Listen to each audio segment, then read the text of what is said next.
Taste the Daily. எல்லா தொழிலுமே சேலத்திலிருந்து கோயம்புத்தூர் வரைக்கும் நம்ம எல்லாமே ஜவுளி நம்பி தான் இருக்கிறோம். அண்ணன் நீங்கள் முதலமைச்சராக இருந்த காலத்தில் அண்ணங்கிட்ட வந்து சொல்லி முதல் இந்த செஸ் எடுக்கிறதுக்காக வந்து வேலுமணிகிட்ட தான் சொன்னேன். நான் அந்த செஸ்ஸில் ஒரு பிரச்சனை இருக்குது, ஒரு 1% செஸ் இருக்குது, அதை எடுத்துட்டா சிசிஐ காட்டன் வந்து தமிழ்நாட்டில் வச்சு வியாபாரம் பண்ணுறதுக்கு எந்த இடத்துல இல்லைன்னு சொன்னேன். அவர் செக்ரட்டரி எல்லாம் கூப்பிட்டு சொல்லி எல்லாம் பேசி அது முடிவடைக்கிறது ஆட்சி மாறிடுச்சு. அது நேரம் கேட்டு உடனே அவங்க தான் செஞ்சுட்டேன்ற மாதிரி ஆகிப்போச்சு. ஆனால் செஸ்ஸு வந்ததுக்கப்புறம் அதை நடைமுறைப்படுத்தும் போது எல்லாமே நம்ம தான் பண்ணி முடித்து நடைமுறைப்படுத்திட்டாங்க. ஆனால் என்ன இப்போ சிசிஐ வந்து திருப்பி கொண்டு வந்து வைக்க மாட்டேன்றாங்க. நாங்கள் பல முறை போய் சொன்னோம், இந்த 1% வந்து 30 ஆண்டு காலமாக கேட்டுட்டு இருந்தோமே, ஏன் இந்த 1% இப்போ எடுத்தாச்சு இல்லை கொண்டு வந்து வைங்கன்னா, இன்றைக்கி சென்ட்ரலுக்கும் ஸ்டேட்டுக்கும் ஒரு நல்ல உறவு இல்லாதனால நமக்கு ஒரு பெரிய ஒரு ஆப்பர்ச்சுனிட்டி. ஏன்னா அதில் ஜிஎஸ்டி வருமானம் மட்டும் கிட்டத்தட்ட எத்தனை லட்சம் கோடினே நம்ம சொல்ல முடியாது. ஏன்னா நம்ம தமிழ்நாடு இந்தியாவில் உற்பத்தியாகிற பஞ்சில் 60% பஞ்சு நம்ம தான் கொள்முதல் பண்ணுறோம்.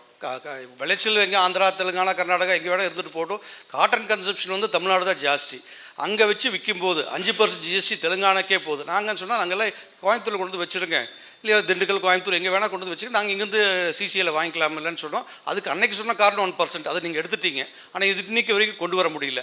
அதை கொண்டு வர வேண்டியது எங்களோட. ஏன்னா நாங்கள் மில்லுக்காரங்களை பணம் ஆந்திராவுக்கு அனுப்பிச்சிட்டு 15 நாள் சிசிஐயில் வெயிட் பண்ண வேண்டியதாக இருக்குது. நூல் அங்கேருந்து பஞ்சு எடுத்துகிட்டு வரக்கு 1% பணம் அட்வான்ஸ் சிசிக்கு வந்து இமீடியட்டாக பணம் கட்டி ஆகணும். பணம் கட்டினா என்னாங்கன்னா அவங்க டிஓ கொடுத்து லாரி பிடிச்சி எடுத்துகிட்டு வரக்கு 15 நாள். அதுக்கு இங்கே உணர்ந்து வச்சுட்டாங்கன்னா இங்கேயே வச்சுக்கலாம், எந்த இடத்துல கிடையாது, ஜிஎஸ்டின்னு வந்துருச்சு. ஸோ இது வந்து ரொம்ப முக்கியமான நம்ம தொழிலுக்கு வந்து ரொம்ப வருஷமாக நம்ம கேட்டுட்ருக்குறோம். சிசியை தட்டி கழிச்சிட்டே இருக்கிறாங்க.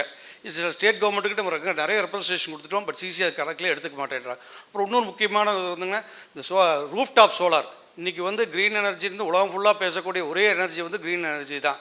எல்லாத்துக்கும் வந்து சென்ட்ரல் கவர்மெண்ட் வந்து எல்லாத்துக்கும் வீடு மேலே கூட நாங்கள் இது கொடுக்குறோம், மானியம் கொடுக்குறோம், போடுங்க. நாங்கள் வந்து இண்டஸ்ட்ரீஸ் வந்து மானியமே வேண்டாம், நாங்கள் ரூஃப் டாப்பில் நாங்கள் எங்கள் செலவில் நாங்கள் போட்டுக்கிறோம் அப்படின்னு சொல்லி நாங்கள் போட்டதுக்கப்புறம் இந்த ஆட்சி வந்தோடனே 1% 1.25 ரூபா கொடுத்துட்டாங்க. என்னங்க இது, நாங்கள் எங்கள் வீட்டில் நான் என் வீட்டு மேலே போட்டு நான் எங்கள் காசை நான் கடன் வாங்கியிருக்கிறேன், நீங்கள் 1.25 ரூபா போட்டுக்கிறேங்கன்னு சொன்னீங்கன்னா அது கேட்கல. சரி முடியல, யார்கிட்ட சொல்கிறதுன்னு தெரியல, நேராக கோர்ட்டுக்கு போனோம். கோர்ட்டில் சொன்னோம். கோர்ட்டில் இமீடியட்டாக ஸ்டே கொடுத்தாங்க. ஸ்டே கொடுத்தோன்னே வந்து சொன்ன இந்த மாதிரி கோர்ட்டில் ஸ்டே கொடுத்துட்டாங்க, கொஞ்சம் நடைமுறைப்படுத்துங்க. நடக்கலை. சரி நீங்கள் போய் ஆர்டர் வாங்கிட்டு வாங்க, ஜட்ஜ்மெண்ட் வாங்கிட்டாங்க. இன்றைக்கி ஜட்ஜ்மெண்ட்டும் வாங்கிட்டோம், ஜட்ஜ்மெண்ட்டும் நடைமுறைப்படுத்தலை. நீ அடுத்து எங்கே போகிறதுன்னு எங்களுக்கும் தெரியல.